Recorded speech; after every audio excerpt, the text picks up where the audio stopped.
Ladies and gentlemen, you all are not going to believe this, but I am with the one, the only Mr.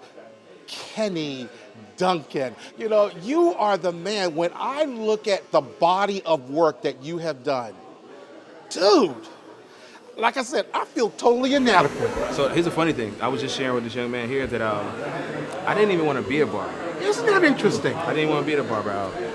It was my second year at Temple that when the Twin Towers got crashed into, I took it as a sign because they evacuated the entire building. I took it as a sign for me to figure out what I really wanted to do. I was already cutting hair, but I didn't view barbering as something I was going to do for my life. But then when I realized that I got paid to be in places that other people had to pay to be in through these, you know, I was like, man, this is what God was talking about as far as your gift to make room for you. Right. That's what he was talking about. Right, absolutely. And I realized that no matter what the gifting is, I found out what mine is, but the same thing can happen for others. So to be here as somebody who's traveled the world, to be able to touch young brothers like this one by drawing them in with a decent haircut, but able to impart some knowledge and so at the same time, I'm excited about that.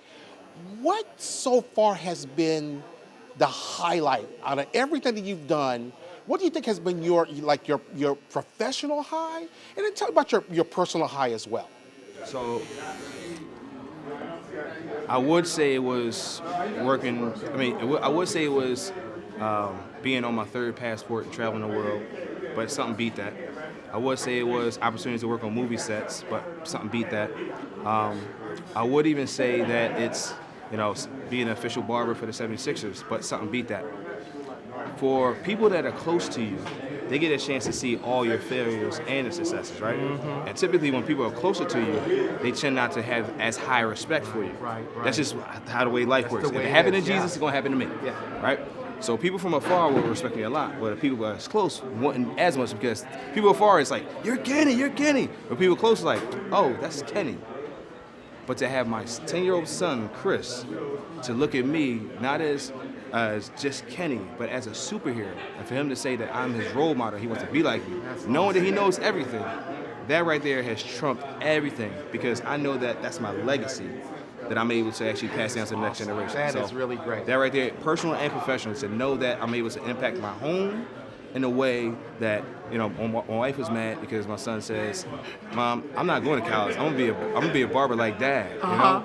And it started when he was in a GQ commercial with Joel Embiid. Okay. He got a chance to hit a jump shot. After that one, you couldn't tell him nothing else. I'm not going to college. If I'm going to be a barber and it lets me do stuff like this, cool stuff like this is what I'm going to do. Oh, that's really I said, great. Son, you're still going to college though. So, young man, how does it feel to be barbered by the man himself?